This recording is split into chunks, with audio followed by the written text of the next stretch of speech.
Bom dia a todos e obrigado por aguardarem. Sejam muito bem-vindos à videoconferência de divulgação dos resultados do segundo trimestre de 2022 do Açaí Atacadista. Destaco: aqueles que precisarem de tradução simultânea, temos essa ferramenta disponível na plataforma. Para isso, basta clicar no botão Interpretation através do ícone do globo na parte inferior de sua tela e escolher o seu idioma de preferência, português ou inglês. Informamos que esta videoconferência está sendo gravada e será disponibilizada no site de RI da companhia, no endereço ri.açaí.com.br, onde já se encontra disponível também o release de resultados. Durante a apresentação da companhia, todos os participantes estarão com o microfone desabilitado. Em seguida, daremos início à sessão de perguntas e respostas. Para fazer perguntas, clique no ícone Q&A na parte inferior de sua tela e escreva o seu nome, empresa e idioma para entrar na fila. Ao ser anunciado, uma solicitação para ativar seu microfone aparecerá na tela, e então você deve ativar o seu microfone para fazer perguntas. Orientamos que as perguntas sejam feitas todas de uma única vez. Ressaltamos que as informações contidas nesta apresentação e eventuais declarações que possam ser feitas durante a videoconferência relativas às perspectivas de negócios, projeções e metas operacionais e financeiras do Açaí constituem-se em crenças e premissas da administração da companhia, bem como em informações atualmente disponíveis. Considerações futuras não são garantias de desempenho. Elas envolvem riscos, incertezas e premissas, pois se referem a eventos futuros e, portanto, dependem de circunstâncias que podem ou não ocorrer. Investidores devem compreender que condições econômicas gerais, condições de mercado e outros fatores operacionais podem afetar o desempenho futuro do Açaí e conduzir a resultados que diferem materialmente daqueles expressos em tais considerações futuras. Agora, passaria a palavra a Gabriele Elu, diretora de Relações com Investidores do Açaí. Olá, bom dia a todos e a todas. Agradeço mais uma vez a participação na teleconferência de resultados do segundo TRI de 22 do Açaí. Apresentando os presentes aqui hoje, Belmiro Gomes, nosso CEO, Daniela Sabag, nossa CFO, e o Vlamir dos Anjos, nosso vice-presidente de comercial e logística. Então, antes de começar a apresentação, eu vou passar a palavra ao Belmiro para as considerações iniciais. Belmiro.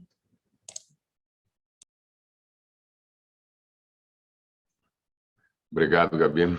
Bom dia a todas, bom dia a todos. Obrigado pela participação.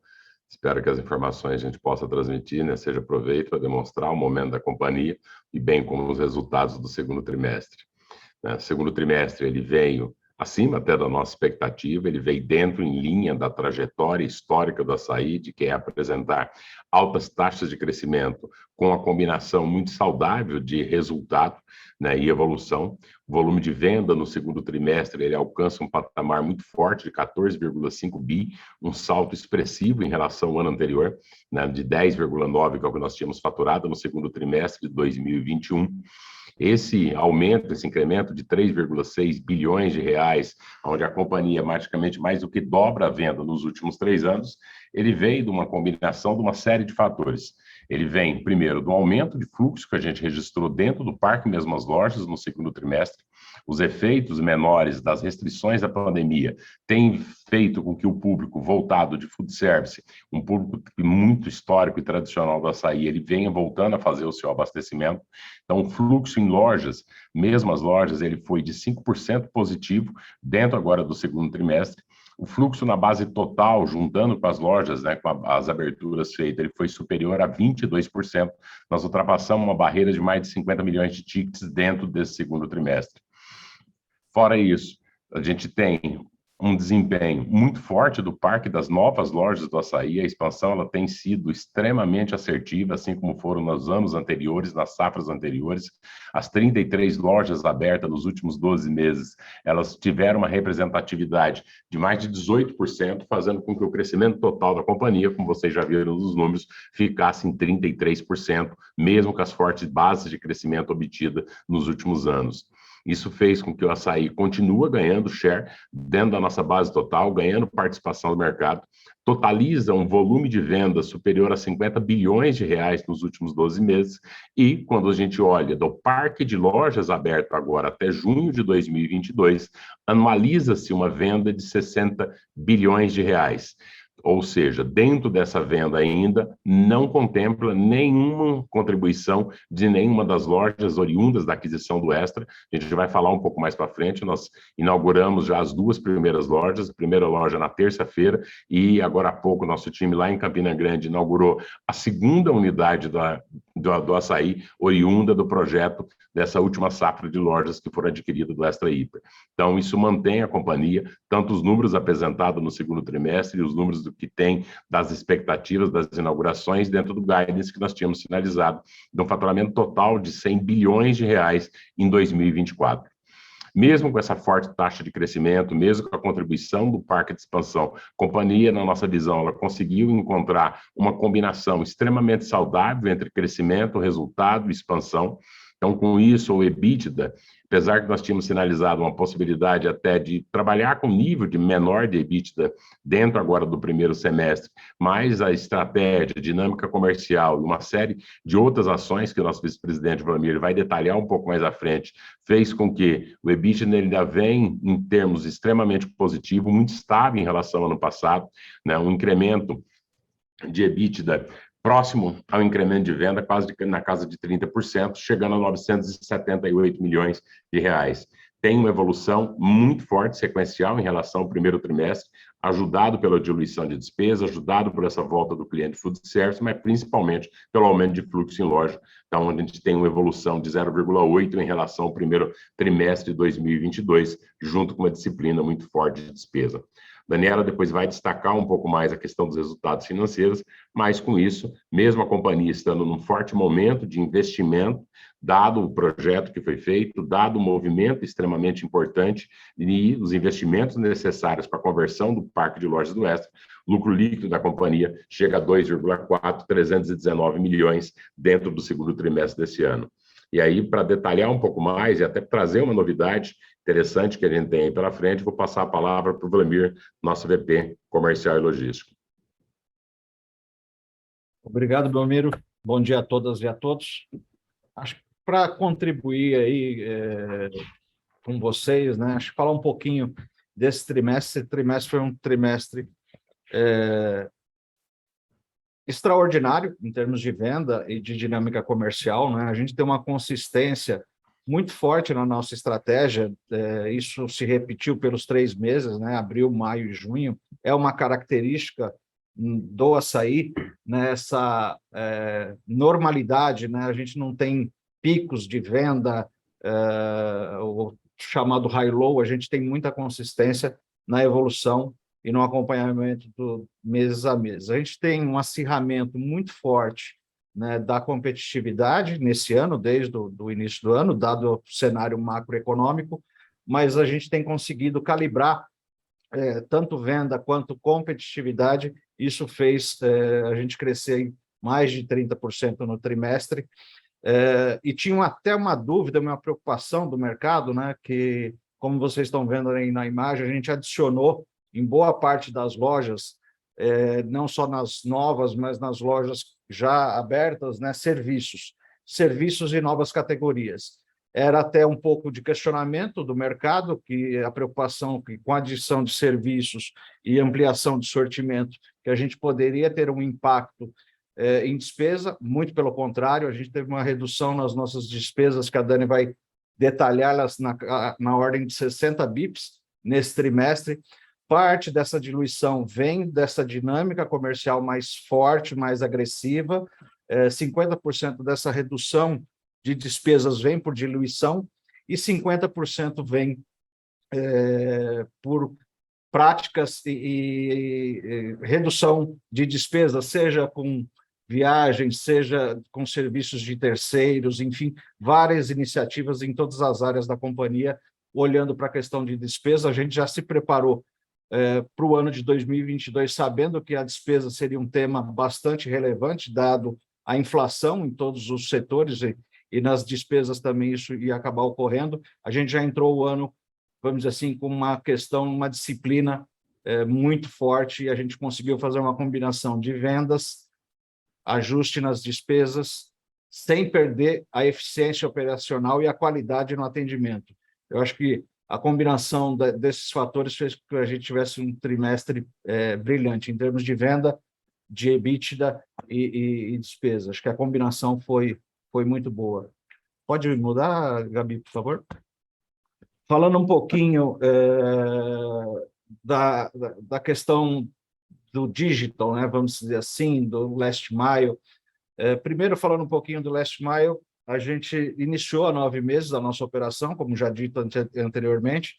Hoje nós estamos operando em 55 cidades. Estamos com um crescimento bastante robusto, né? O crescimento da venda com os nossos parceiros, ela cresce em ritmos mais fortes do que a própria expansão nossa física, das lojas físicas. A gente praticamente triplicou a venda nesses 2 trimestres, em 6 meses, né, se comparado ao 4º trimestre. A gente vê que ainda tem uma baixa penetração, quando a gente olha a participação em venda, ainda é abaixo de 1% do nosso negócio, mas principalmente com as conversões das lojas do Extras e até as lojas orgânicas, onde a gente está abrindo lojas melhores localizadas, tem uma convergência bastante grande, dando conveniência e comodidade para o cliente que assim o preferir. Então, a gente tem condição também de crescer na questão do Last Mile. Dando sequência, né, a gente já tinha um aplicativo onde a gente está fazendo um aprimoramento, na verdade, e a gente estreou essa semana um aplicativo chamado Meu Assaí. Na verdade, não é uma plataforma que já existia. E qual é o grande objetivo, né? Aprimorar a jornada do cliente, né? E uma estratégia, não é e-commerce, tá, gente? É uma estratégia de digital, né? A gente trazer o mundo digital combinando com o mundo físico. A gente tem 3 lojas, a gente começou essa semana na Praça de Curitiba, que é uma praça que todos bem conhecem, uma praça bastante exigente, né? A gente começou o nosso piloto lá. Nos 2 primeiros dias, a adesão dos clientes foi acima de 30%, bem acima do que a gente tinha de expectativa. E eu acho que isso vai permitir para a companhia, para o Assaí, uma fidelização. A gente vai conseguir direcionar campanhas de venda, ofertas personalizadas, incluir serviços adicionais. Enfim, tem uma enormidade de oportunidades nessa plataforma. A gente pretende rolloutar até dezembro todas as lojas da companhia estarem operando com um aplicativo. Eu acho que a gente vinha sendo bastante questionado com relação a isso. A gente dá o pontapé inicial, estamos muito contentes. E os 2, 3 primeiros dias aqui, os números são bastante animadores. Acho que da minha parte é isso, e eu passo a palavra agora, eu volto a palavra para a Dani. Obrigada, Wlamir. Bom dia a todos. Então, passando agora para o slide onde a gente vai falar do resultado financeiro e da geração de caixa, né? A gente teve um resultado financeiro no trimestre que foi de 328 milhões, ele equivaleu aí a praticamente 2,5% da venda líquida, e os juros sobre passivo de arrendamento de 107 milhões. E com isso a gente tem uma despesa pré da ordem de 221 e 1,7% da receita, né? Esse comparativo com o ano passado, o aumento ocorre muito em função do CDI, que foi quase 4 vezes maior no período. Então, a gente passou de 0,8% para 2,9% nesse TRI. Esse aumento é explicado, 80%, né, do aumento do resultado financeiro, ele é explicado pelo aumento da taxa de juros, né? E acho um ponto importante para a gente ressaltar aqui é o custo da dívida da companhia. Ele foi reduzido em aproximadamente 100 bips nos últimos 12 meses, né, nesse contexto, um trabalho bem importante nesse contexto todo de elevação de juros. Então, isso tem uma importância grande aí para a gente tentar offsetar grande parte desse aumento. E tem um efeito menos relevante, né, vamos dizer que é 20%, arredondando aqui, do total desse aumento do resultado financeiro, que tem a ver com as captações que nós fizemos para financiar o projeto de conversão dos hipermercados. E tudo isso muito em linha, né, com o que a gente planejou desde o início. Então, com as inaugurações das conversões, que já começaram, né, como o Belmiro mencionou, a gente tem uma forte geração de caixa aí dos próximos trimestres, que essas lojas nos trazem, e a gente vai ter rapidamente uma desalavancagem da companhia, eu vou falar um pouquinho mais para frente, mas um outro ponto a ressaltar aqui é a nossa dívida hoje, ela tem um custo, então, de CDI mais 1,5%, um prazo médio de 4 anos, né? Então, isso aqui, acho que vale a gente reforçar, né, que é bastante confortável para a companhia, né? Esses vencimentos são bem distribuídos ao longo dos próximos anos, então isso é bem compatível também com toda a geração de caixa que a gente tem para frente, isso nos dá ainda mais conforto, né? Passando para a geração de caixa, do lado direito desse slide, né?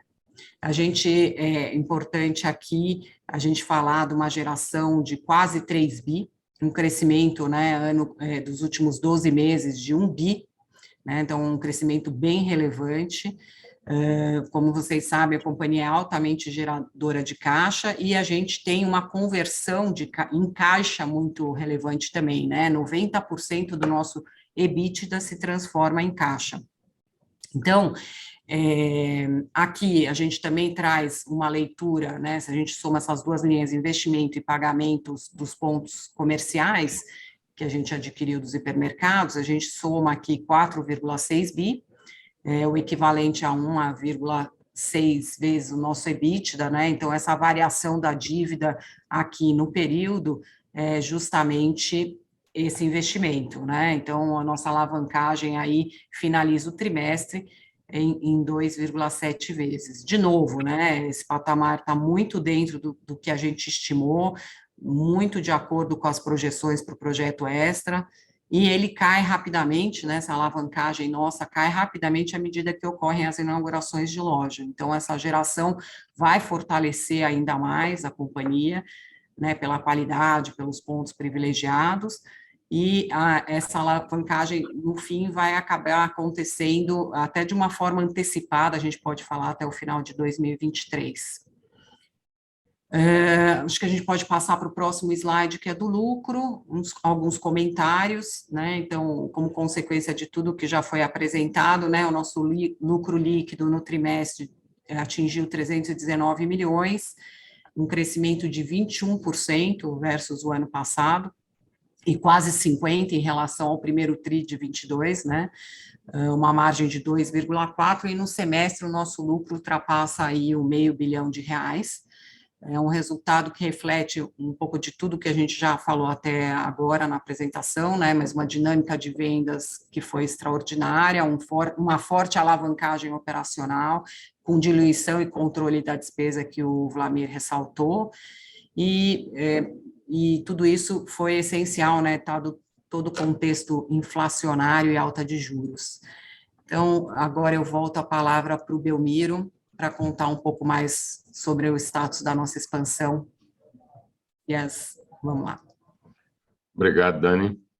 Bem, expansão, como eu destaquei no início, né, foram 33 lojas, a maior parte orgânica nos últimos 12 meses. A performance dessas lojas, tanto em termos de venda, rampa de maturação, ela é muito visível nos resultados da companhia, o efeito contributivo que elas tiveram, tanto dentro desse trimestre, como também dos trimestres anteriores, né, marcando, né, o que tem sido uma constante da saída e abertura de lojas, incluindo, acrescendo venda, mas também equilibrando isso muito forte também com o resultado.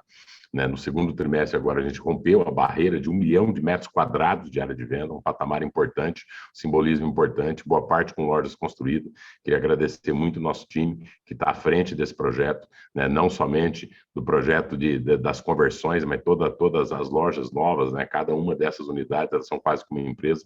Então, nós tivemos essas 8 aberturas agora dentro do primeiro semestre, são em 7 estados diferentes do Brasil, que mostra a estratégia da companhia de expandir para todo o território nacional.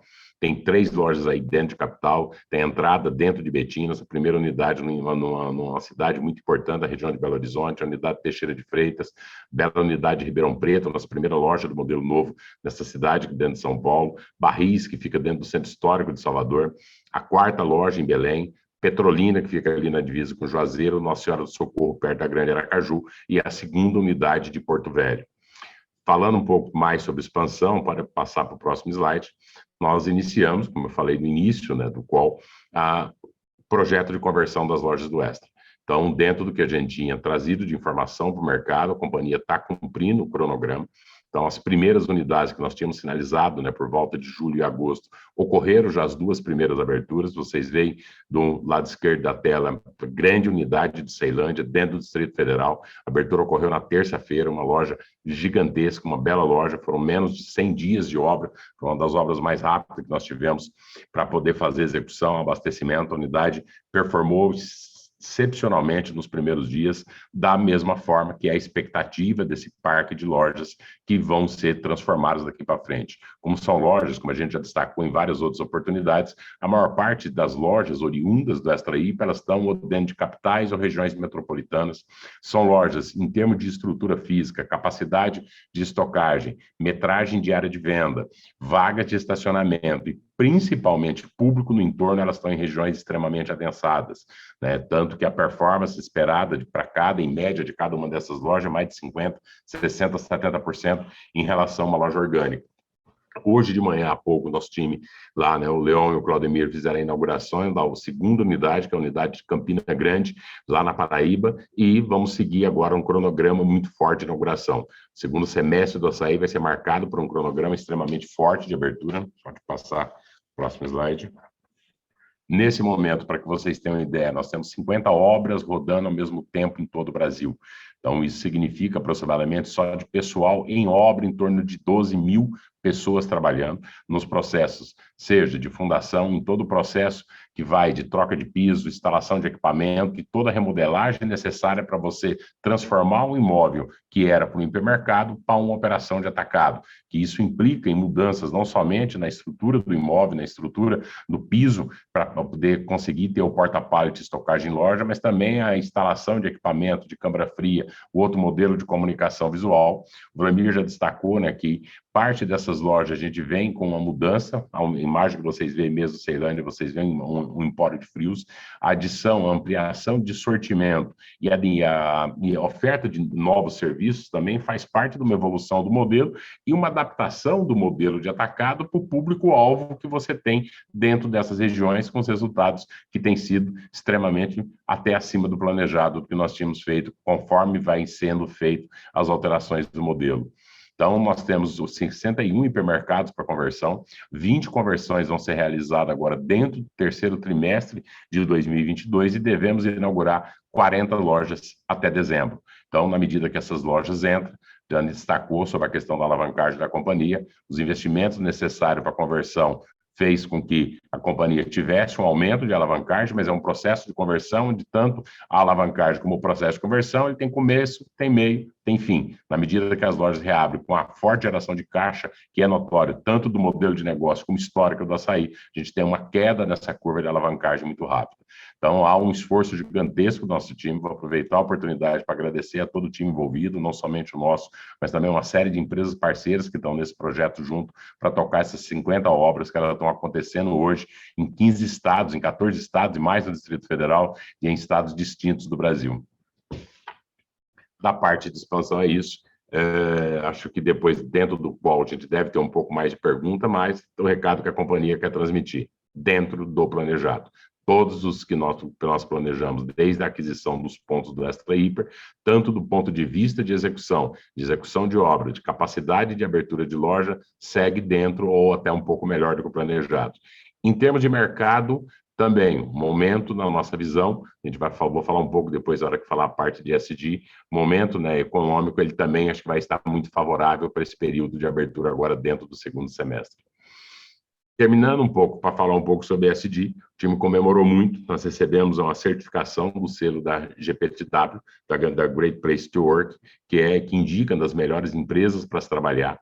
Isso reconhece, né, do ponto de vista, né, externo, o que o nosso time já vê na prática, né, tanto do ponto de vista de cultura, do Assaí, ser uma empresa que as pessoas gostam de trabalhar. Isso tem sido muito forte, né? A questão de cultura é o que tem sustentado também o crescimento. Não se consegue crescer na massa que nós temos crescido, na velocidade que tem crescido, se você não tem, além de treinamentos, de processos, uma cultura muito forte que permeia as pessoas, que cria seu sentimento de dono, mas ver isso atestado por uma empresa de fora também é muito recompensador, principalmente no momento muito forte de geração de emprego. Dentro do segundo, agora na aterrissagem do segundo trimestre, nós fechamos com mais de 60 mil colaboradores diretos. Com as contratações que serão feitas e a geração de emprego para as novas unidades, nós devemos fechar no final de 2022 acima de 70 mil colaboradores. Um destaque, dentro desse selo recebido, o quesito de diversidade ele alcançou uma nota muito alta em relação ao mercado, superior a 90%, além de uma série de outros reconhecimentos que a companhia recebeu dentro das ações que nós temos feito, né? Uma do Instituto Éticos, uma iniciativa empresarial pela igualdade racial. Realizamos recentemente, né, um primeiro censo de diversidade em parceria com o Instituto Identidade do Brasil, além de fortes avanços no tema de diversidade e inclusão, não somente na questão do LGBTIA+, mas também na questão de pessoas com deficiência. Nós estamos acima hoje, quase 10% acima da cota legal, que é de 5%, a Assaí tem hoje 5,5%. Tivemos também, através do incentivo da Academia Assaí, na qual normalmente nós criamos um apoio para o micro e pequeno empreendedor, um aumento de mais de 82% dos números de inscritos, sendo que desse público que foram beneficiados, aproximadamente 54% de mulheres empreendendo também. Então, temos muitos microempreendedores, especialmente food service, né, capitaneado aí por mulheres, pelo time feminino, e mais de 56% de pretos e pardos. Além da questão da emissão de redução de gases, assim como uma série de outras frentes que a companhia, não somente para efeito de divulgação de mercado, mas trabalha muito forte para trabalhar nos temas de responsabilidade social, né, de igualdade, né, e de inclusão das pessoas. Fechando, acho que um pouco de abrir para perguntas e respostas. Terceiro e quarto trimestre, a expectativa da companhia, ela segue muito forte, então nós fechamos o primeiro semestre com todas as turbulências do primeiro semestre, com as incertezas e advindas da pandemia, com uma série de modificações, questão dos impactos externos, impactos cambiais, impactos inflacionários, e a companhia manteve uma trajetória muito sólida, uma combinação, como a gente já destacou, de crescimento de venda, de resultado, de abertura de lojas. Temos um segundo semestre extremamente desafiador pela frente, com a quantidade de lojas a serem inauguradas. Em termos de mercado, que a gente enxerga pela frente, para um terceiro e quarto tri, algo muito em linha com o que nós temos visto dentro desse segundo trimestre. Julho tem demonstrado dessa forma, a gente sabe que tem um período eleitoral, mas tem uma série também de auxílios, de iniciativas feitas pelo governo em termos de distribuição de renda, ou de colocar mais renda, que ela obviamente vai ter impacto benéfico ao setor alimentar como um todo. E do ponto de vista de reabertura de lojas, né, a alta de preço, a questão inflacionária, ele cria um movimento natural, como eu destaquei, a gente teve um aumento de mais de 5% de volume de fluxo de loja na base mesmo as lojas, então você tem uma busca pela população por preço baixo. O formato atacadista, ele é hoje o formato de maior penetração nos lares brasileiros, a gente acredita que hoje o Assaí seja uma empresa de referência dentro desse setor, e a reabertura das lojas, na nossa visão, elas vão ocorrer uma rampa até um pouco melhor do que o esperado, uma vez que vai ter uma busca natural, seja por preço baixo, seja pela experiência de compra, seja pelo atendimento, seja por todo o quesito de valores que nós temos nos esforçado a cada dia para ter oferecido. Queria, antes de abrir para a pergunta e resposta, agradecer mais uma vez a todo o nosso time, cada um, né, das 60 mil colaboradores nas suas diversas áreas e diversas funções, né, o trabalho, né, quando a gente olha para número, quando fala para uma empresa de 60 bilhões de reais analisado, acredita, tem esforço, tem o esforço de muita mão, um esforço conjunto de várias pessoas, de várias equipes, de várias áreas, trabalhando dia após dia para poder entregar não somente os números que a gente está mostrando aqui, por ser uma empresa de capital aberto, mas principalmente o atendimento que a gente entrega para cada cliente, a cada ticket, a cada compra, a cada venda que é realizado numa loja Assaí. Dado isso, vou voltar para poder abrir para perguntas e respostas. Muito obrigado. Agora começaremos a sessão de perguntas e respostas. Lembrando que, para fazer perguntas, vocês devem clicar no ícone Q&A na parte inferior da tela e escrever o seu nome, empresa e idioma para entrar na fila. Ao ser anunciado, uma solicitação para ativar seu microfone aparecerá na tela, e então você deve ativar o seu microfone para fazer perguntas. Solicitamos, por gentileza, que as perguntas sejam feitas todas de uma única vez. Vamos à nossa primeira pergunta. Ela é da Daniela, analista Sell-Side XP. Daniela, habilitaremos seu áudio para que você possa prosseguir. Pode prosseguir, por favor, Daniela. Obrigada, bom dia. Obrigada por pegar minha pergunta. Eu tenho duas aqui. A primeira, eu acho que é o grande foco de todo mundo, essa questão das conversões extra, das lojas extra, que começaram aí efetivamente esse mês. E aí, minha pergunta é que chamou bastante atenção o fato que vocês usaram muito a palavra pelo menos, né, nas conversões, as 40 conversões, e aí depois pelo menos 52 novas lojas esse ano. Então, eu queria primeiro entender se tem espaço aí para vocês surpreenderem esse número, se esse pelo menos é porque talvez vocês consigam até acelerar mais do que previamente esperavam. E também, se vocês puderem dar alguma atualização em relação aos, eu sei que ainda é muito incipiente as lojas que foram abertas, mas aos economics esperados aí das conversões, ou mesmo das que vocês fizeram no passado, enfim, só para a gente ter um update nesse sentido. E a minha segunda é na dinâmica de vendas, né? A aceleração do same-store sales, de fato, foi muito forte, né? E eu acho que não só de vocês, também do seu par, né? Listado, que também reportou essa semana. Acho que eles tiveram uma contribuição aí do atacado de distribuição, talvez para que eles tenham tido um desempenho um pouco acima, e até um pouco também na estratégia de rentabilidade. Mas aí minha pergunta é entender para frente, como vocês estão vendo, né? Belmiro, você comentou que o auxílio claramente deve ajudar, mas aí a gente já tem um mesinho aí de julho sem o auxílio, mas entender se isso tem acelerado, e também o quanto que a recuperação do B2B, vocês já viram que meio que já foi. Queria entender se já voltou para o patamar pré-pandemia ou se ainda tem um fôlego adicional aí no same-store sales também da continuidade de recuperação desse canal. Acho que são essas minhas perguntas. Obrigada. Obrigado, Dani. Bem, sobre a conversão, realmente, a gente tem usado pelo menos porque nós estamos com uma quantidade maior de obras, para falar a verdade, do que o número de aberturas que nós colocamos. Então, na realidade, nós estamos com 50 obras rodando concomitante, tem mais, pelo menos mais 8 unidades que devem já entrar agora, que obter os licenciamentos legais. Mas por que a gente está sendo um pouco cauteloso? Porque, obviamente, depende também de ter muita dependência externa, seja de órgãos públicos, de autorizações, também de capacidade de execução, até das próprias obras, né? As obras, as lojas do Extras, que elas são, que a gente chama de pilotis, em 2 níveis, elas dependem do reforço de estrutura que você tem um tempo para ser executado, né? Então, o objetivo, sim, é abrir um número maior de lojas. A gente está sendo conservador, colocando o que nós acreditamos que é um número confortável, mas objetivo, né? Tanto que, uma vez, né, como eu falei, né, a alavancagem ela veio primeiro dos investimentos antes das aberturas de loja. Para nós, quanto antes reabrirmos essas lojas, para nós ela é extremamente benéfico. Você já entra numa dinâmica, né, positiva, tanto de venda como de geração de caixa. Então, o objetivo, sim, é ter um número maior do que o que a gente está anunciando. A gente deve ter uma visibilidade um pouco mais clara disso agora ao longo do terceiro trimestre, para ver se no final do terceiro trimestre a gente traz também um número positivo nesse sentido. Quanto à reabertura, nós já temos uma expertise muito forte em termos de reabertura de lojas oriundas do hipermercado ou até de outras empresas que nós compramos ponto dentro de regiões centrais. Então, elas têm uma características desse tipo de unidade bem distinta de uma loja orgânica, principalmente em termos de rampa de venda.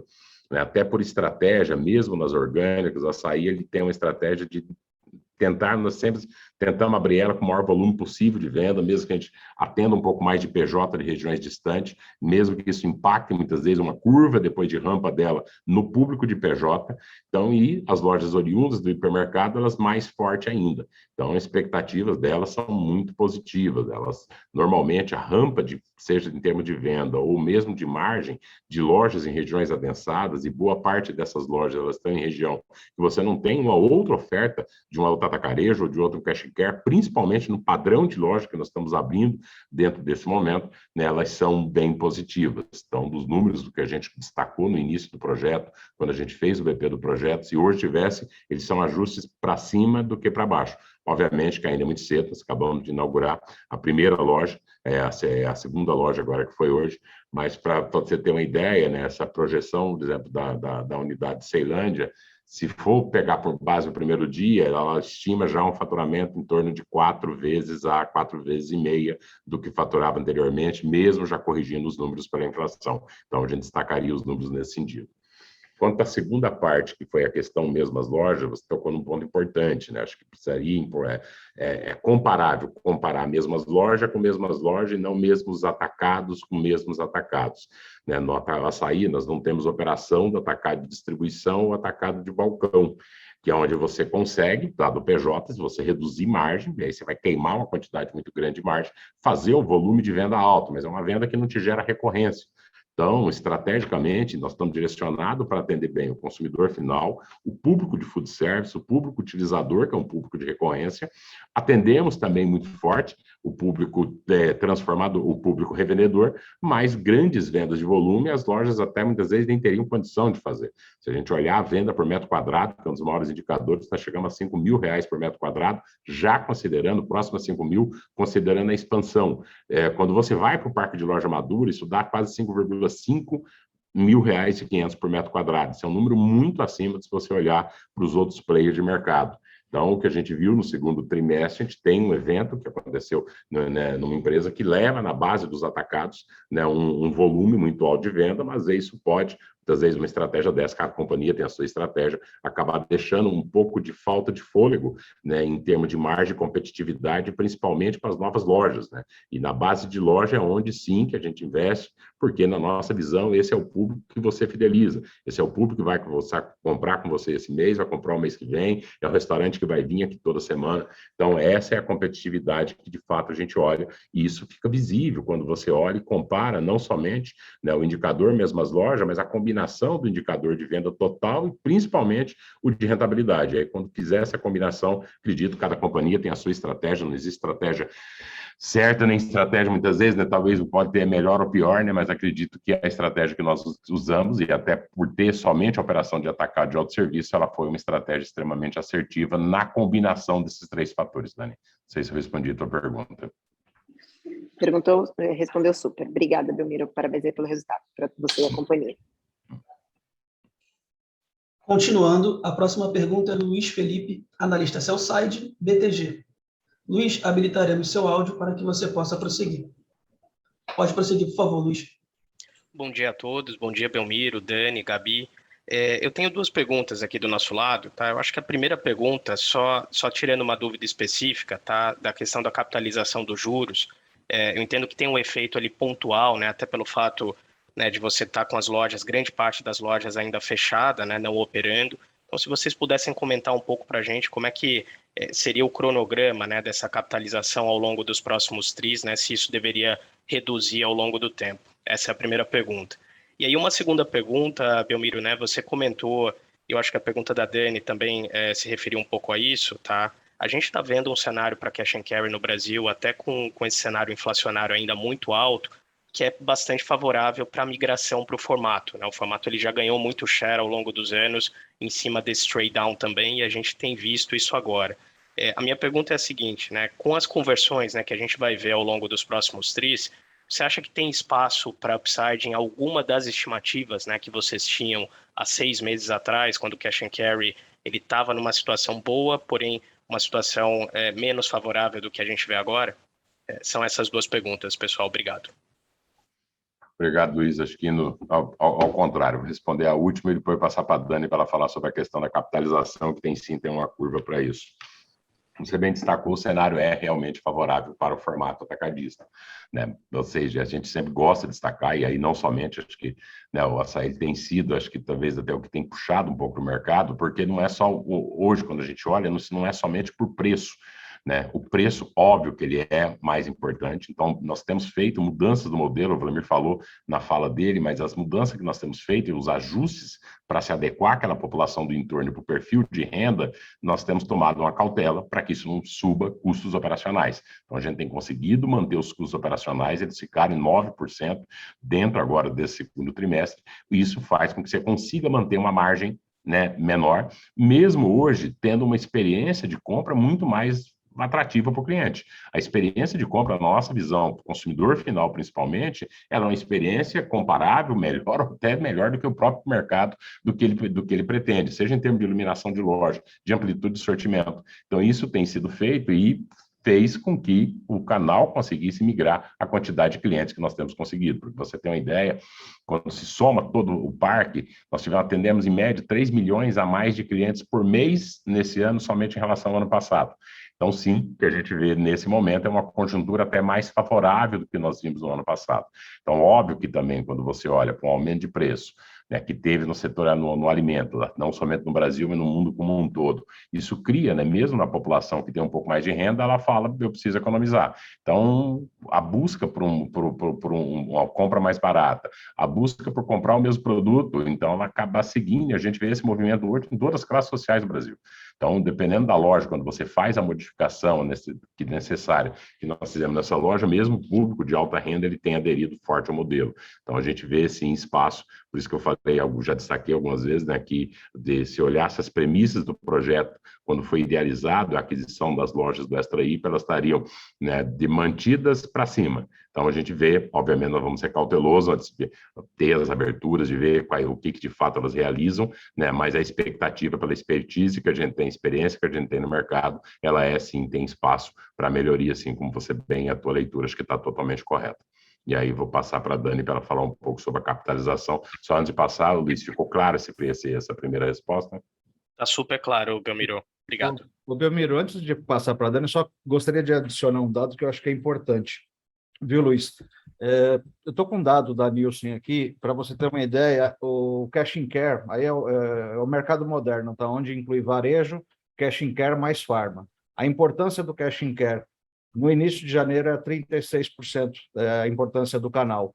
Encerrou junho com 41%. Então, teve só um avanço de 5% na participação do varejo alimentar. Então, isso reflete e reforça o que o Belmiro comentou, que a gente tem muita pista pela frente ainda. Então, excelente, Vlamir. Obrigado também. Bom, Luiz, obrigada pela sua pergunta. Então, vamos falar um pouco da capitalização. Vou aproveitar seu ponto para responder aqui, porque a gente tem visto algumas dúvidas. Em primeiro lugar, a gente está seguindo uma norma contábil, né, em que as companhias devem capitalizar o custo de empréstimos, que são diretamente atribuíveis à aquisição ou construção de um ativo, né? Então, acho que é importante ter bem em mente que essa capitalização não é fazer ou não fazer, é fazer porque a gente está seguindo a norma contábil. E essa não é uma prática nova, né? Se vocês pegarem aí trimestres e trimestres nossos, sempre tem dentro do CAPEX uma linha de juros capitalizáveis, né? Então, esse montante, obviamente, passou a ser mais significativo pela relevância do projeto de conversão de hipermercado, mas é uma prática recorrente. Você fez a pergunta com relação a como esse montante vai se comportando ao longo do tempo. De fato, é isso, Luiz. À medida que você inaugura a loja, você não capitaliza mais esses juros. Então, como o Belmiro apresentou para vocês, a gente tem um número de lojas bem relevante a serem inauguradas agora, tri a tri. Então, fazendo aqui, compartilhando com vocês um pouco das nossas premissas e estimativas, lógico que vai respeitar muito esse cronograma e pode ter uma variação, esse montante desse trimestre deve cair pela metade no trimestre que vem, e de novo pela metade no quarto trimestre. Então, essa capitalização, naturalmente, pela inauguração das lojas, vai caindo como previsto. Né? Claro, como a norma define, obviamente. Super claro, Dani. Obrigado. Continuando, a nossa próxima pergunta é do Rubem Couto, analista Sell-Side, Santander. Rubem, habilitaremos seu áudio para que você possa prosseguir. Pode prosseguir, Rubem, por favor. Bom dia, pessoal. Só para confirmar aqui essa questão da margem, né? Acho que esse TRI foi uma margem muito saudável, dado esse contexto de inflação, esse ritmo de aberturas, conversões. E, Belmiro, como você bem falou, acho que a pressão em rentabilidade por conta de tudo isso que a gente esperava ver no primeiro semestre não apareceu. Mas agora, com essa entrega acelerada das conversões no segundo semestre, a gente deve esperar finalmente algum impacto aqui de margem EBITDA no segundo semestre, ou esse crescimento forte aí deve levar a uma manutenção das margens nesse patamar que a gente está vendo agora? Obrigado. Bem, Roberto, você viu no início do ano, a gente sinalizou que a margem EBITDA ela poderia sofrer uma penalização em torno de 50 bips no ano. Não aconteceu dentro do primeiro semestre, né, dado a todo o contexto positivo do que nós tivemos até o momento. Ainda é cedo para cravar que não iria, mas olhando para a tendência, não deve ocorrer talvez os 50 bips. A gente ainda está mantendo como se fosse essa projeção, dado todo o movimento que a gente viu, auxílios, questões de mercado, mas reabertura é sempre reabertura, e a necessidade de competitividade ela pode vir no movimento, por mais que seja um perfil diferente de reabertura que tem agora, né, que elas normalmente requerem menor nível de investimento em margem, mas tem uma quantidade também muito grande de loja, dependendo também, mesmo que ela não tenha tanto investimento, mas se ela performa muito grande as aberturas em venda, pode ser que você tenha um efeito de diluição. Então, a gente mantém ainda aquela estimativa do que a gente falou para o ano, em torno de 50 bips, agora talvez sinalizando um pouco mais para baixo. Mas, obviamente, a gente vai ser um pouco cauteloso, né, para olhar agora para o terceiro e quarto TRI. Né? Se tiver necessidade, iremos investir em margem, mas também, se não tiver, como eu falei no início, a gente trabalha sempre no equilíbrio, não tem necessidade, a companhia vai entregar o máximo de margem possível. Excelente, obrigado. Continuando, a próxima pergunta é do Thiago Macruz, analista sell-side, Itaú BBA. Thiago, habilitaremos seu áudio para que você possa prosseguir. Pessoal, obrigado. Excelente. Bom dia a todos. Na verdade, boa tarde agora. Eu tenho duas perguntas, tá? Belmiro, você vai ter uma quantidade de inauguração no segundo semestre desse ano que nenhum player de atacarejo teve na história. Eu imagino que a relação que vocês tenham com fornecedores já é excepcional, mas um tamanho como esse, de uma forma binária, em 6 meses, me pergunto se não podem haver oportunidades adicionais de procurement, de melhora de dinâmica de compra de produto. Queria entender um pouquinho do lado de vocês se isso é possível. E a minha outra pergunta a gente tem sentido uma dinâmica de preço no atacarejo um pouquinho mais aguerrida, falando com vocês, falando com alguns competidores de capital fechado. Vimos parte desse processo nas margens brutas nesse TRI, que foram absolutamente compensados por diluição de despesa. Dá uma ideia para a gente, será que essa dinâmica permanece no terceiro TRI? É razoável a gente supor que o ambiente fique talvez até um pouco menos competitivo? Como é que você está enxergando isso? São minhas duas perguntas. Obrigado, pessoal. Acho que, voltando, eu vou falar sobre o ambiente, depois passar para o Belmiro para ele falar um pouco sobre a questão da margem de negociação com os fornecedores.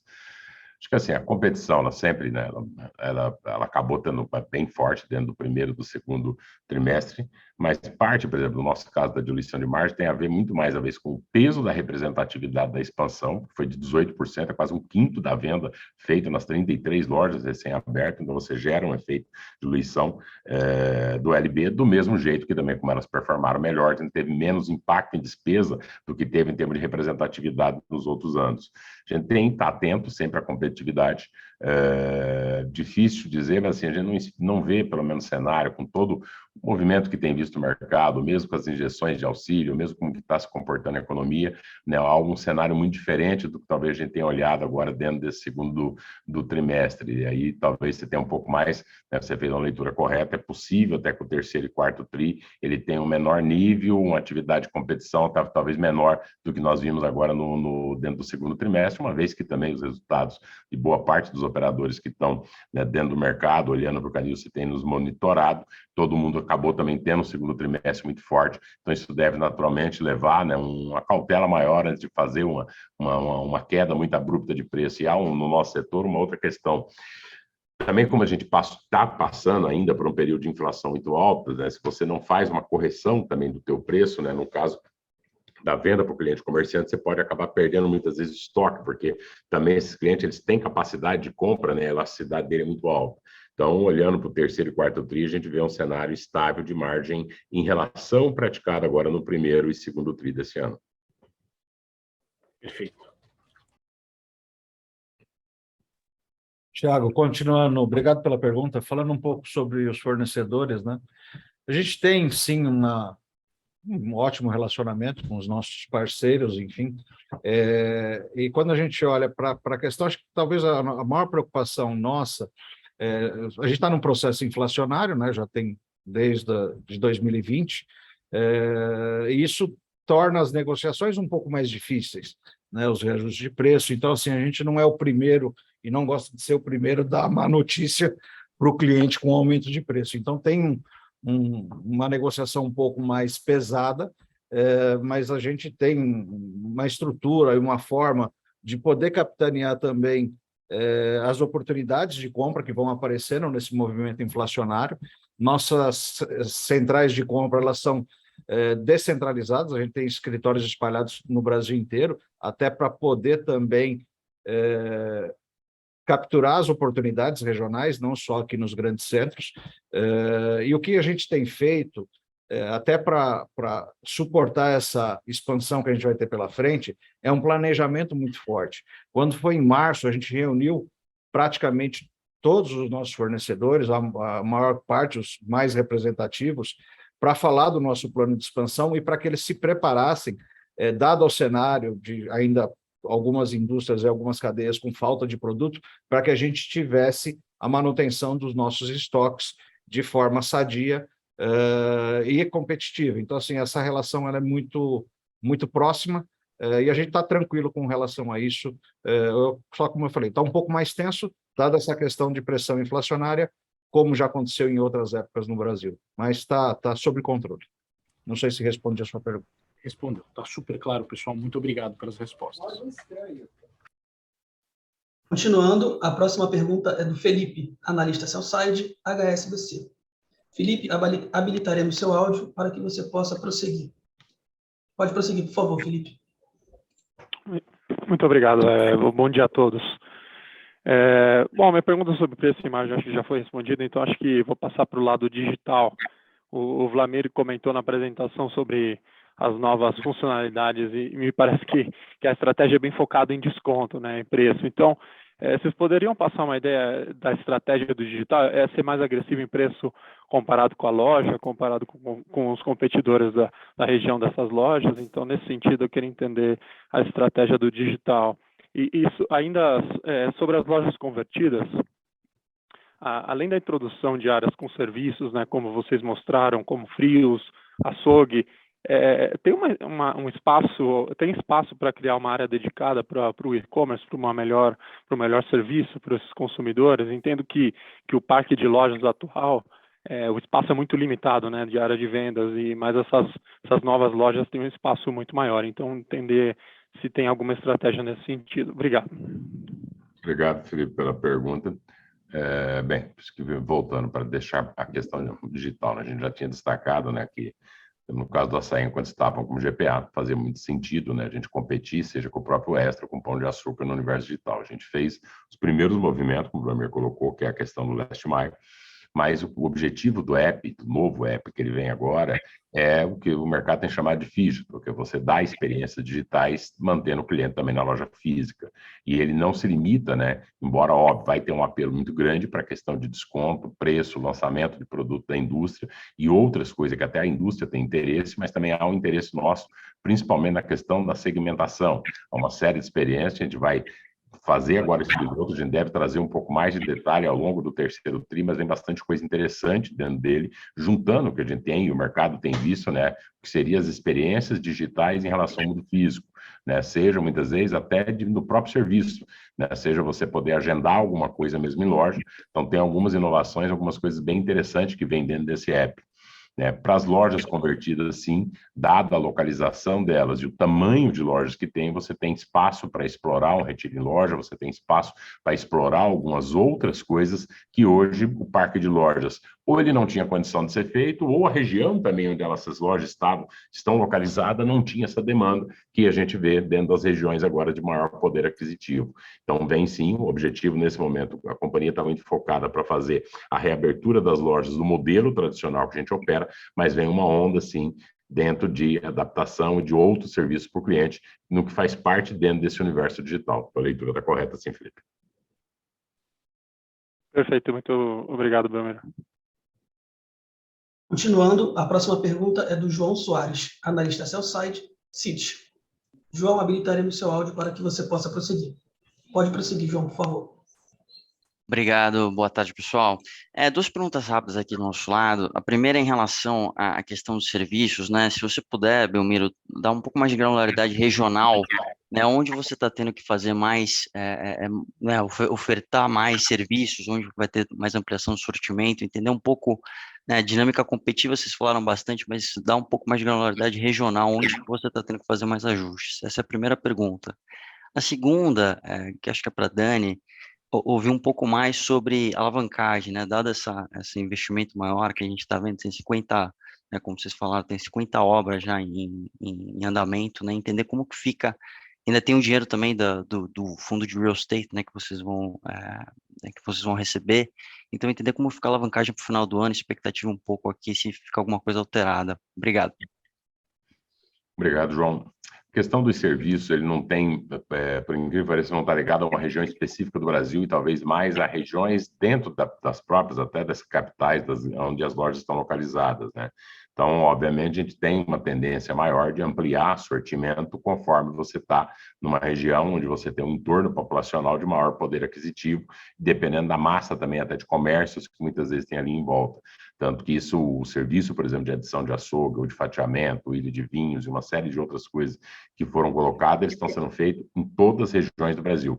Tanto em cidades que você talvez não tenha tantas ofertas de serviços, como são as cidades, por exemplo, do interior, a gente viu as fotos, por exemplo, da loja Teixeira de Freitas, no interior da Bahia, mas também segue dentro das capitais, né? O objetivo não é, obviamente, trazer a compra de reposição do cliente consumidor, mas sim na compra de abastecimento mensal, as necessidades que ele tenha, do consumidor final, seja, por exemplo, de um açougue, seja de um fatiado, ela possa ser suprida, né? Por mais que eu fale assim, o Vladimir até destacou isso na fala dele, falar, mas você pode ter um aumento de despesa, mas boa parte disso tem sido marginal, uma vez que a maior parte das despesas, os custos fixos dessas lojas, elas já ocorrem naturalmente, seja o aluguel, seja, né, outras despesas que elas vão ocorrer tendo ou não aquela oferta de serviço. Tanto que nós ultrapassamos o número já em 2 anos de 100 açougues implantados e eles estão seguindo em todas as regiões do Brasil. Houve também, né, no caso da carne, algumas modificações que permitiu com que, né, a gente ganhasse também um pouco até mais de competitividade em relação aos açougues de bairro, né? Há uma busca por qualidade muito grande da população que também vem, né, para esse perfil de público do cash and care. Então, o que nós vemos, né, nessa questão é uma evolução natural do modelo, mas não tem uma região específica para falar, olha, vai ser mais aqui para o norte, mais para o nordeste. Todas as regiões elas estão recebendo esses novos serviços. E respondendo da alavancagem, né, esse patamar de 2,7, ele é muito parecido até o final do ano, com pouca variação sobre ele, e como a gente falou, a partir de 2023, que a gente já tem, né, a massa importante aí das inaugurações, a gente começa, especialmente no segundo semestre, a desalavancar bem a companhia, de forma que vai ficar abaixo de 2 vezes. Perfeito, Dani. Obrigado, Belmiro. Continuando, a próxima pergunta é do Vinícius Strano, analista Sell-Side, UBS. Vinícius, habilitaremos seu áudio para que você possa prosseguir. Pode prosseguir, por favor, Vinícius. Olá, boa tarde a todos. Obrigado por pegar minha pergunta. Você poderia comentar um pouco sobre o que vocês têm visto aqui com relação à evolução dos volumes no cenário atual? E aqui uma segunda pergunta no lado da oferta de serviços financeiros. Você pode comentar um pouco sobre as principais funcionalidades e como vocês pretendem escalar aqui o cartão Passaí, e se ele deveria ganhar mais importância agora com a abertura dos hipermercados convertidos? Obrigado. Obrigado. Obrigado pela pergunta, Vinícius. Questão de volume, né? Como eu falei, a gente teve um aumento positivo de fluxo, a gente tem ganho volume. Isso não se materializa, talvez, totalmente nas mesmas lojas, porque a gente também ainda enfrenta um trade-down, uma elevação do preço dos alimentos população tem feito ainda um trade-off, substituição de marca, seja de marcas entre produto ou até de categorias, né, para fazer frente à alta dos alimentos que teve, né? Tanto que quando a gente olha para volume medido por quilo, ele tem uma evolução, né, maior do que quando você olha, né, e você simplesmente atualiza a inflação em cima do volume de venda, né? Então, ele tem sido positivo, a gente tem olhado para isso, né? Tanto para ele vem boa parte por esse aumento de fluxo, mas enquanto persistir o efeito trade-out, talvez a gente não consiga capturar totalmente o efeito disso dentro de volume de venda. Não sei se foi isso que você perguntou. E sobre o serviço financeiro, você quer responder, Dani? Posso sim, Belmiro. Bom, de fato, a gente está prevendo uma aceleração do número de cartões para sair, né, que vai acelerar naturalmente com a inauguração das conversões. A gente estima um crescimento aí de mais de 30%, tá, para o crescimento da base de cartões. Então, a gente está falando aí talvez de mais de 600 mil cartões, as estimativas são grandes, tá?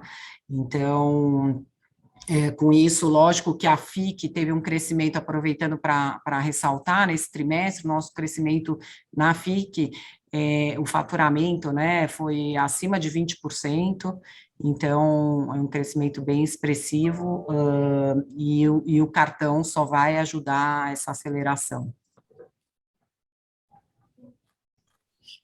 Obrigado, Belmiro. Obrigado, Dani. Continuando, a próxima pergunta é do Joseph Giordano, analista sell-side de JP Morgan. Joseph, habilitaremos seu áudio para que você possa prosseguir. Pode prosseguir, por favor, Joseph. Olá, bom dia a todos. Obrigado pela pergunta. Na verdade, eu queria explorar um pouquinho algumas opcionalidades ainda que a gente tem em cima da plataforma para acelerar o crescimento, até porque a gente vê alguns competidores explorando um pouquinho mais, né? Então, eu queria voltar numa questão ali, né? A gente vê uma plataforma digital de aplicativo sendo adicionado. O Belmiro comentou bem que vocês começam a ver a parte de food service voltando forte. Então, eu queria entender como é que vocês estão vendo uma oportunidade aqui de acelerar talvez a iniciativa de atacado de distribuição da companhia, e até pensando nisso como algo, né, mais digital para conectar e tirar aquela mesa de telefone que você fica tirando pedido. E aí, uma segunda pergunta, acho que vai para a Dani, eu queria entender um pouquinho o que vocês estão vendo hoje de inflação de construção, né? A gente fala muito de inflação de alimentos, mas também a inflação de construção tem ficado bastante alta. Eu queria entender se tem alguma mudança do ponto de vista de CAPEX que vocês estão vendo hoje. Obrigado. Oi, Joseph. Obrigado pela questão do atacar a distribuição. E sim, é uma possibilidade que a companhia sempre tem. Nesse momento, né, o foco, como a gente colocou, é fazer a conversão das lojas do Extra, né, é uma quantidade gigantesca de lojas. Então, esse projeto, ele é o projeto prioritário da companhia, mas há um mercado ainda não explorado, né? Tem uma parte, né, parte do que o mercado também coloca como digital, também nem sempre é digital, tá? É a mesma operação de 20 anos atrás que já se transmitia online e se coloca, né? Às vezes há um make-up digital também um pouco, às vezes um pouco mais forçado, né? Hoje a gente já tem boa parte também dos pedidos que são feitos, que são transmitidos também, né? Quando atende loja pela parte digital. A gente deve estruturar, mas tem sim uma capacidade de explorar. A gente deve olhar com olhos aí mais atentos. Tem um projeto que a gente segurou ele um pouco agora, mas para 2023 a gente deve ter um avanço possível que a gente tenha um avanço, mas o foco nesse momento é fazer as conversões do Extra e, obviamente, é dar uma experiência em termos de digital, como eu falei, da estratégia Phygital, para o cliente que está em loja hoje. Mas há a possibilidade tanto de atacar a distribuição, e aí, obviamente, ele vai seguir, né, na medida que seja implementado da forma que as novas tecnologias permitem nesse cenário. Da material de construção, Dani, acho que eu vou responder, está bem envolvido, tem sido, sim, tem tido uma inflação, então isso deve ter um reflexo no custo, né, de lojas. Por outro lado, a gente também, com a quantidade de obra, a gente conseguiu ter alguns ganhos de escala, seja na compra de equipamento, seja na contratação de serviços, para reduzir um pouco dos custos, né? Então, ou seja, você tem algumas empresas que estão com 2, 3, 4 conversões sendo executadas, então isso acabou também nos trazendo alguns ganhos das negociações. A gente viu uma alta muito grande, principalmente concreto, aço, muito deles impactado pelo aumento de combustível, né? São produtos de baixo valor agregado, que quando você tem um aumento de combustível, esses insumos eles sofrem uma elevação muito forte, mas aparentemente, pelo que a gente tem visto, isso estabilizou agora. Obviamente que estabilizou numa base alta, assim como o preço de alimentos subiu, sem inflação também, mas não é nada que, na nossa visão, vá ter algum grande impacto dentro do projeto, dentro do que a gente traçou, dentro do que a gente planejou, Joseph. Perfeito. Se eu puder fazer um follow-up no atacado de distribuição, Belmiro, olhando assim, sei lá, daqui a 5, 6 anos, a gente já passou o Extra, a gente volta um pouco mais para aquela expansão de 30 lojas ano, como é que você vê o potencial do atacado de distribuição como, sei lá, participação da receita, ou contribuição do quê? O ROIC desse investimento, ele é bastante alto, né, dado que toda a base de ativos já está lá e você aumenta bastante o seu giro de loja, né?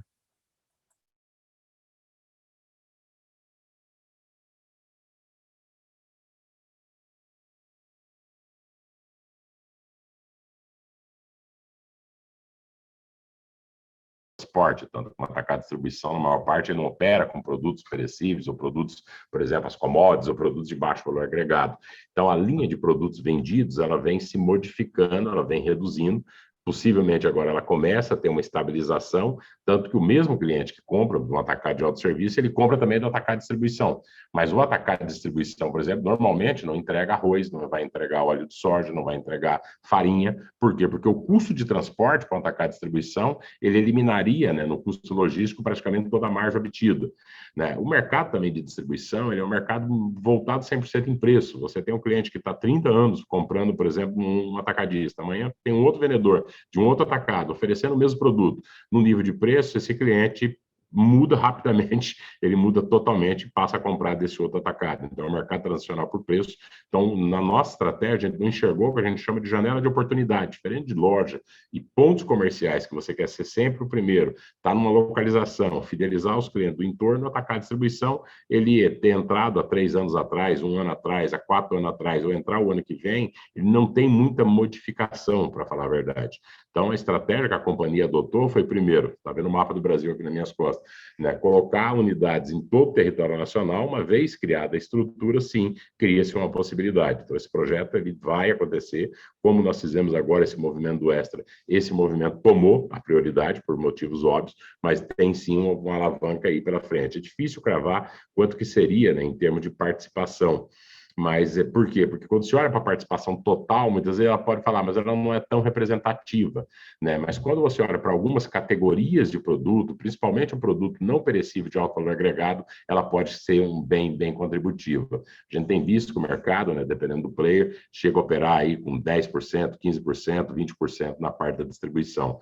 É uma operação que você bem destacou de ROIC elevado, uma vez que boa parte, ou os ativos que você coloca, eles são adicionados, mas ele também mexe na tua dinâmica de caixa, uma vez que você concede prazo quando você faz esse volume de venda. Mas é uma alavanca ainda de crescimento não explorada pelo Assaí, e é uma alavanca muito importante. Perfeito, muito obrigado, Miro. Continuando, a próxima pergunta é da Irma Sgars, analista sell-side, Goldman Sachs. Irma, habilitaremos seu áudio para que você possa prosseguir. Pode prosseguir, por favor, Irma. Olá, boa tarde. Obrigada por pegar a minha pergunta. Eu só tenho uma pergunta sobre essas duas ondas de conversões. A primeira onda que está acontecendo agora se destaca de alguma forma da segunda, ou seja, tem características em comum dessas primeiras lojas, que talvez se diferenciam um pouco dessa segunda onda.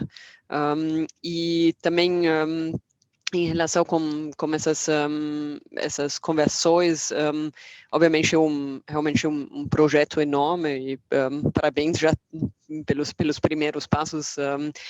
Eu queria ver como que vocês veem essa questão de agora entregar realmente reloginho, né, mais ou menos 10 por mês. Tem alguma preocupação ou algum fator que vocês olham mais, seja nas autorizações das prefeituras, do volume de contratações que vocês precisam fazer, materiais de construção, acho que não, pelos comentários anteriores, que vocês estão olhando talvez um pouco mais com foco para ter certeza que todas as entregas acontecem dentro do cronograma.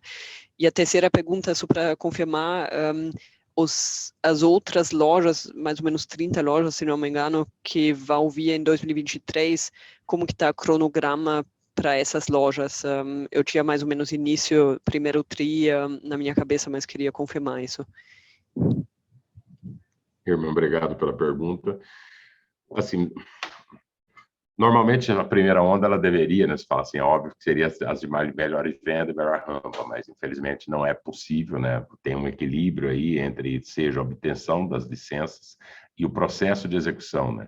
Tem, dependendo da construção, no caso das lojas que eram feitas de hipermercados, que você tem, que a gente chama em pilotis, que você tem estacionamento em subsolo, o tempo necessário para adaptação e reforço ele é um pouco maior.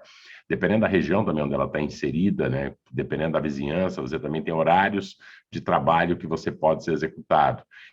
Mas o que está mais determinando mesmo é sempre a questão da documentação legal, mas que a gente já tem a maior parte dos alvarás de início de obra, né? Você tem uma série de outros documentos que também são feitos mesmo durante ou após a conclusão de obra. Então não há nenhum perfil de característica muito diferente, para falar a verdade, entre a primeira onda e a segunda onda do ponto de vista de venda e resultado. Isso segue muito mais um preceito de engenharia do que, a bem da verdade, faturamento ou mesmo rampa. Né? Não há também, por exemplo, nenhuma restrição em termos de região do Brasil. Então, a ideia, nós iniciamos conversões em todas as regiões, até porque todos os estados onde estão essas lojas do Extra já tem uma presença do açaí, já tem uma operação, e até para evitar com que a gente tenha uma concentração de abertura numa mesma regional, causando um gargalo, muitas vezes, dentro do time, ou mesmo até no abastecimento daquela região. Então, o fato de nós temos hoje 12 escritórios regionais, 12 mini-sedes espalhadas do Brasil afora, também nos ajuda muito nesse momento para fazer esse movimento de conversão. Então, o que a gente deve ver um perfil de ondas, até em termos de performance, muito parecido. Algumas lojas que nós temos uma alta expectativa, felizmente ainda tem alguns processos, seja legais em termos de obtenção de licença, de aprovação de projeto, de mexidas e adequações no entorno dessas lojas, que elas vão acabar ficando para a segunda onda. Objetivo, né, mantido, a gente já está com os projetos, a parte de projeto de todas elas concluída, então a gente deve iniciar, né, já um outro lote de lojas no final do ano para abertura no primeiro trimestre, né, de 2023, ou quando muito no segundo trimestre de 2023. O objetivo é que até o primeiro semestre, obviamente 2023, você esteja com esse projeto totalmente finalizado e as lojas inauguradas. Não sei se consegui responder todas as suas dúvidas, irmão. Perfeito, muito obrigada, bem claro. Continuando, a próxima pergunta é do Vinícius Preto, analista Sell-Side, Bank of America. Vinícius, habilitaremos seu áudio para que você possa prosseguir. Pode prosseguir, por favor, Vinícius. Oi, boa tarde, pessoal. Um follow-up sobre as iniciativas de sortimento e serviços. Vocês poderiam dar um pouco mais de detalhes sobre as categorias que estão sendo adicionadas? Qual o percentual da área de vendas que faz sentido converter e como vocês têm visto o impacto dessa iniciativa em termos de fluxo, margem, estrutura de custos e se tem impactado de alguma forma o retorno sobre o investimento que vocês pensam para as conversões. E uma segunda pergunta é, farmácia é uma categoria que faria sentido para eu sair? Obrigado. Vlamir, quer responder? Respondo.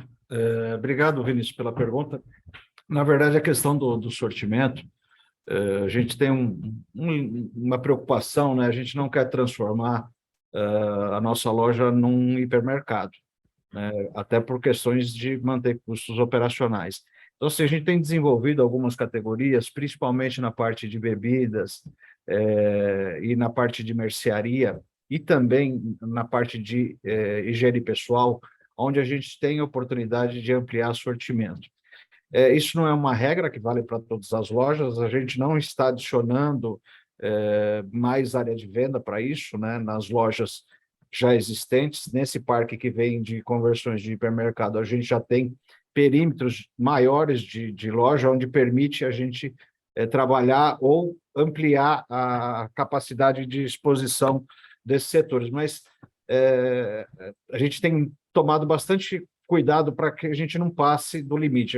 Para você ter uma ideia, a gente opera em torno de uma média de 8.500 SKUs hoje, e essas lojas a gente está abrindo aproximadamente com 10 mil SKUs. A gente está adicionando 1.500 SKUs entre produtos de mercearia e os serviços, né? A questão do serviço, ela tem, na verdade, assim, a missão de compra do cliente é um pouco diferente, né?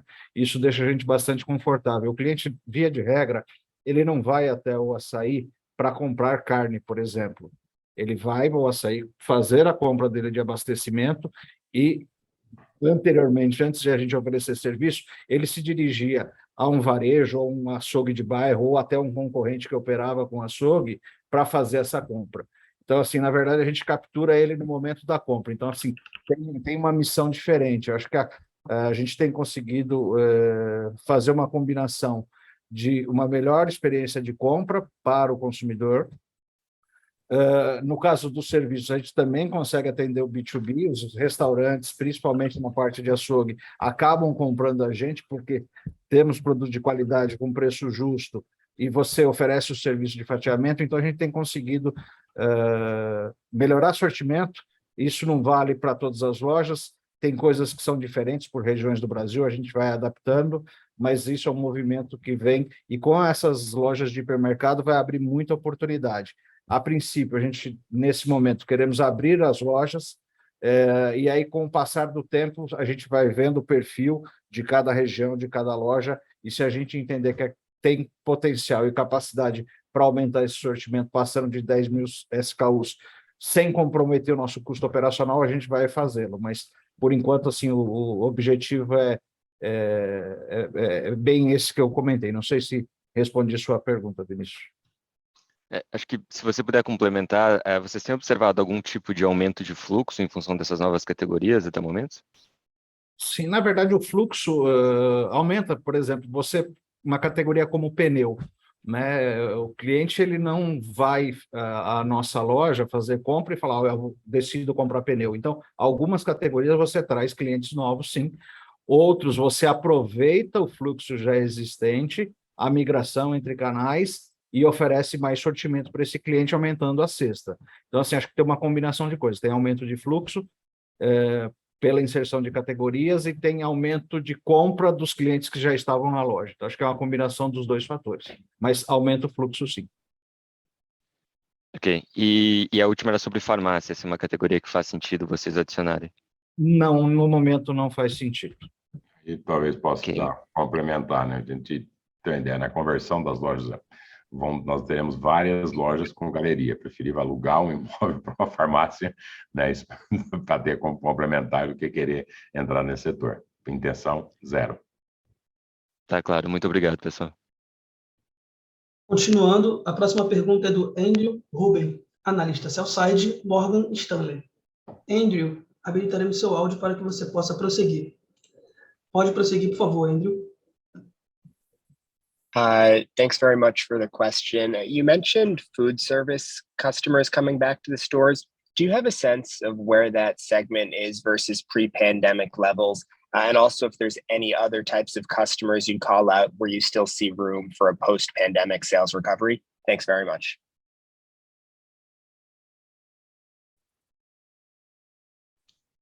Desculpa, só pode repetir. Ouçam, que eu não tinha ativado aqui a tradução.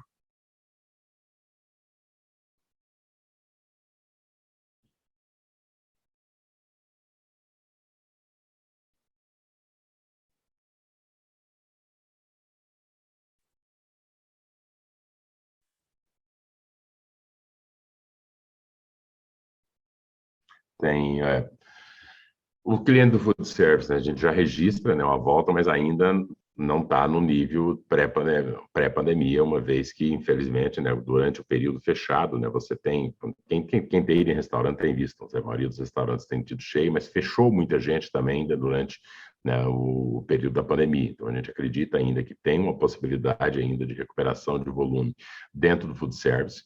Também a gente sabe que o aumento de preços acabou também impactando o custo da alimentação também fora do lar. Então, acho que se não fosse também uma alta inflação alimentar, talvez o food service poderia já estar no nível ainda mais forte. Há ainda alguns setores que não voltaram totalmente, né? A gente vê a questão de cantina de escola, né? Parte ligadas, né? À questão de educação, que ainda tem uma volta gradual.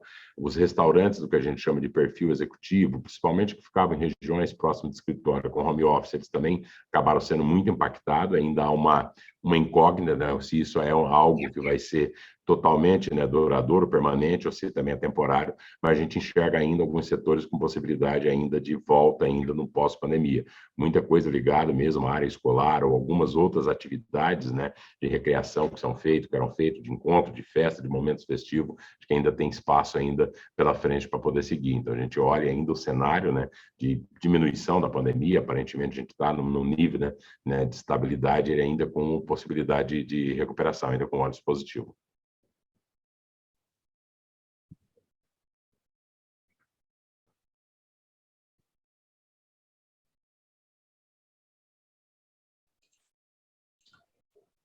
A sessão de perguntas e respostas está encerrada. E agora gostaríamos de passar a palavra para as considerações finais da companhia. Obrigada mais uma vez, agradeço a participação de todos. A área de RI está à disposição, se tiver algum questionamento adicional. Boa tarde. Não sei se o Belmiro quer dar mais alguma. Só agradecer quem ficou até o final, pelas perguntas, pela apresentação, e nos vemos na divulgação do terceiro trimestre. Muito obrigado a todas e todos. Tchau, tchau. A videoconferência de resultados referentes ao segundo trimestre de 2022 do Assaí está encerrada. O Departamento de Relações com Investidores está à disposição para responder as demais dúvidas e questões. Muito obrigado aos participantes e tenham um excelente dia.